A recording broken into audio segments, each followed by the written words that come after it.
How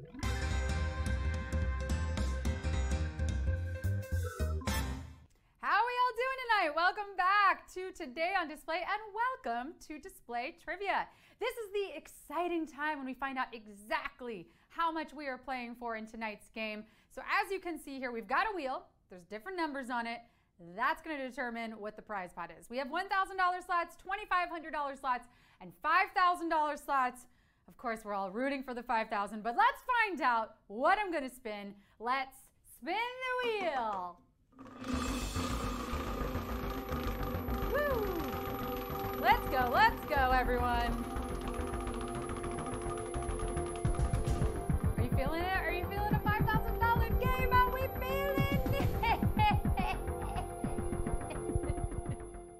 Okay, we're playing for $1,000. I don't need to be dramatic, right? Free money is free money is free money. We're playing for $1,000 and here's how you can win it. Stay right where you are. In just a little bit, the 10 questions will pop up on your screen. You'll have about 10 seconds to answer each one. If you get them all right, you get a piece of that $1,000 prize. Stick around. We've got more Today on Display coming right up. Quizzical, quizzical. Yeah, that's right. It's me, your host, Trivia Newton-John, a.k.a. Sarah Pribis, a.k.a. your royal quizness. And folks, it's time to get down to that quizness business. Earlier, we spun to determine the jackpot, which tonight is $1,000. And in case you're just tuning in, I'll re-explain the rules. You're going to have 10 seconds to pick your answer and choose wisely, because once you tap, there's no going back. If you miss one, you're no longer eligible for the cash prize, but stay in the game because you can keep playing along for fun.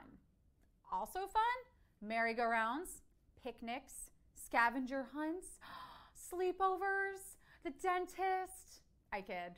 I just wanted to make sure you were paying attention because you know what? I'm ready to do this. Are you? Here we go. Question 1. Which of the following is not a garden tool? A shovel, a rake, a beach ball. Which of the following is not a garden tool? A shovel, a rake, a beach ball. I don't tend to use a lot of tools if I'm out in the garden. I tend to use nature's tools. My fingies, right? The stuff you're using to tap. God made you dirt, and dirt don't hurt, right? Until you contract a rare fungal infection. So yeah, make sure you're talking to your doctor if you're gonna go to a place where those are common. I'm not sure why, but that's what pretty much every pharmaceutical ad has told me. And yeah, I'm pretty observant, but it looks like so are most of you because, you know, you're not gonna get much done with a beach ball in your rose bushes. Good on you. Here we go. Question 2. The name of the Pillsbury cake with rainbow sprinkles in the batter is called what? Birthday, funfetti, marble. The name of the Pillsbury cake with rainbow sprinkles in the batter is called what? Birthday, funfetti, marble. Oh, geez. I love that little doughboy. He's so cute and lovable. My only concern, when is it time for him to grow up and become a dough man? You know, it's time to take responsibility. Can he pay his bills? Can he pay his telephone bills? Can he pay his automobiles? Let me know the moment that he can, because I really like to lock things in with him. I mean, he is husband material. Or should I say, husband batter. Either way, our wedding cake, funfetti, the best flavor, hands down. No, don't put your hands down yet. It's Q3. Complete the following animated movie title. Beauty and the Kings, Beauty and the Beast, Beauty and the Jets. Complete the following animated movie title. Beauty and the Kings, Beauty and the Beast, Beauty and the Jets. Beauty and the Jets. Beauty and the Jets. It's a tale as old as time. It's a tune as old as song. I guess what that teapot with the beautiful voice was trying to say is, love is timeless. Unfortunately, this quiz is not, so we gotta keep trucking along. But I think we've got beast mode unlocked. Because we're moving right along into question 4. What is the correct name of this punctuation? And sign, ampersand, asterisk. What's the correct name of this pronunciation, this punctuation? And sign, ampersand, asterisk.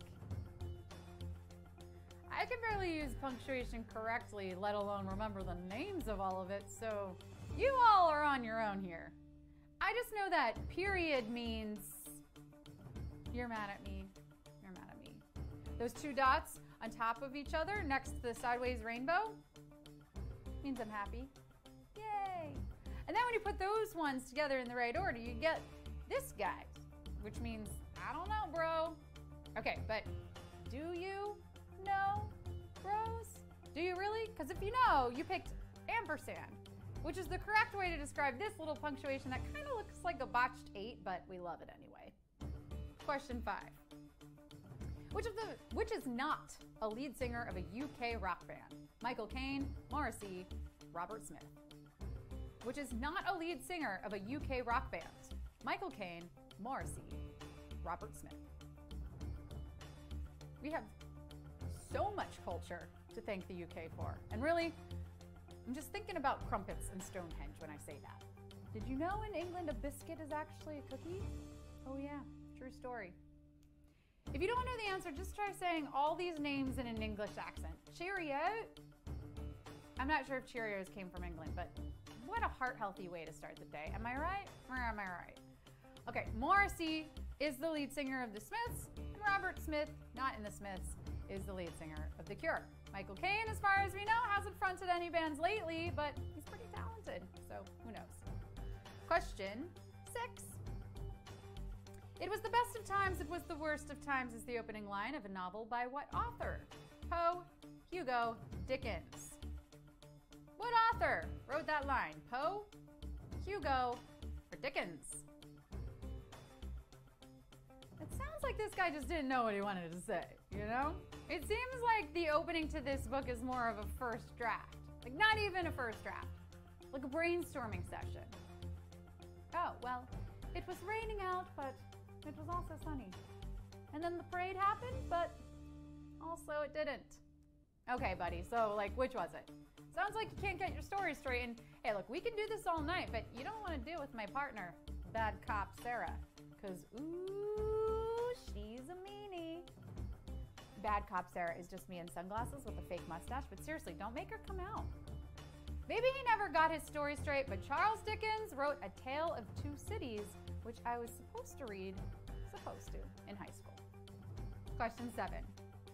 In the early 2000s, Anderson Cooper hosted which reality competition? The Amazing Race, The Mole, Big Brother. In the early 2000s, Anderson Cooper hosted which reality competition? The Amazing Race, The Mole, Big Brother. Maybe you knew, maybe you didn't, but CNN darling, now host of his own show 360, was not always just doing journalism. But also, who says journalists can't have fun? You know, meteorologists are weather journalists, and they're always having the best time. I mean, how could you not? You get to talk about clouds. My favorite clouds? The ones in my coffee. Wake up, people! Anderson Cooper hosted The Mole. No sabotage here. Let's move on to question 8. Which actor plays the title character in Austin Powers' International Man of Mystery? Don Cheadle, Mike Myers, Hugh Jackman. Who plays the title character in Austin Powers' International Man of Mystery? Don Cheadle, Mike Myers, Hugh Jackman. This movie is pretty groovy, baby. And we love a movie where the leading man also plays the villain. It's called Range. We try to use it in our questions here on Display Trivia and love when an actor can display it on the big screen. I'm not sure about your acting chops, but your trivia chops are pretty up to speed. Yeah, your mutton chops, on the other hand, that's another story. We'll get to that. For now, Mike Myers is the superstar who plays Austin Powers and Dr. Evil. Maybe if you play enough games with us, you could win $1 million.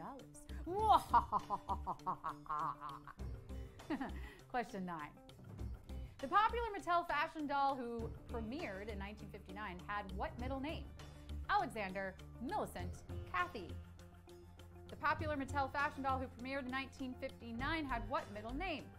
Alexander, Millicent, Kathy. This doll has been a fashion queen since the late 50s, and she is still showing us how it's done.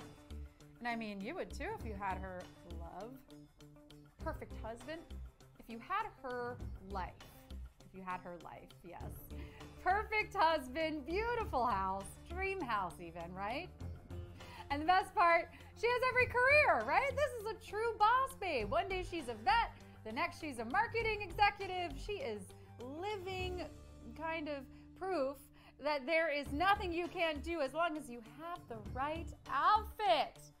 Barbie Millicent Roberts has taught us almost everything we need to know.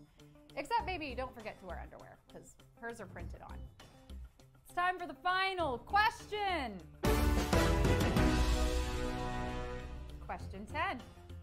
Which ancient civilization is incorrectly paired with a grain they would have harvested? Aztecs, amaranth, Olmecs, farro, Incas, quinoa. Which ancient civilization is incorrectly paired with a grain they would have harvested? Aztecs, amaranth, Olmecs, farro, Incas, quinoa. These grains are sometimes known as ancient grains, which begs the question, how long have these been on the supermarket shelf? Should we still be eating them if they are ancient? I mean, I know they're grains, but sheesh, I'm sure they have an expiration date. I tell you, Whole Foods is getting away with anything they want. You know, they tried to sell me chopped up fruit once. Not a whole fruit. Not a whole fruit. Any of these answers cropping up to you as the right one? Well, farro is a Middle Eastern grain, so it's unlikely it would have been cultivated by the Mesoamerican Olmecs. Bravo! You did it! You came, you played, you slayed, you got paid. Go spend that money on water ice. This is where you're going to tell me you don't know what that is, and I'm going to say it's the Philly way of saying Italian ice. Put that in a trivia question. Bravo! Go have an Italian ice. You did great. You know, cool off, rest up. Don't spend all that cash in one place, all you 10 out of 10ers. But if you do, come back, make some more tomorrow on display.